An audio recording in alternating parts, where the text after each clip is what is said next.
2024లో ఐపీఎల్లో అరకొర బ్యాటింగ్తో దుమ్ము లేపిన ఎస్ఆర్హెచ్ టీము మరి ఫైనల్కు వచ్చింది. ఇక ఈ క్రమంలో కేకేఆర్ తరపున మరి ముందుగా బ్యాటింగ్ చేసినటువంటి మన ఎస్ఆర్హెచ్ టీము అద్భుతంగా విజయం సాధిస్తుందని చెప్పి అందరూ అనుకున్నారు. మొత్తానికైతే బ్యాటింగ్ చేసినటువంటి ఎస్ఆర్హెచ్ టీం దరిదాపు ఓటమి మంచులో ఉందని చెప్పుకోవచ్చు. అయితే బ్యాటర్లో టపా వికెట్లు పడుతున్న వేళ మరి ఎస్ఆర్హెచ్ టీము 113 రన్స్కే పరిమితమని చెప్పాలి.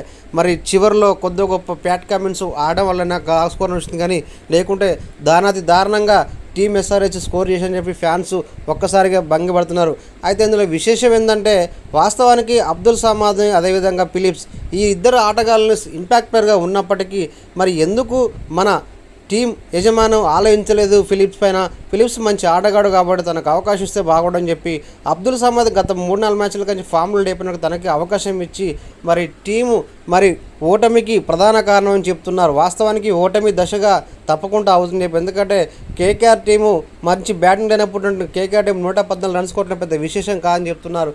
ఏదేమైనా కూడా ఈ మ్యాచ్లో ఏదైనా కొసమెరుపు ఉందంటే వాస్తవానికి కమిన్స్ కొద్ది గొప్ప స్కోర్ చేయబట్టే 113 రన్స్ కొట్టింది, లేకుంటే 80కో 90కి ఆడని చెప్పి.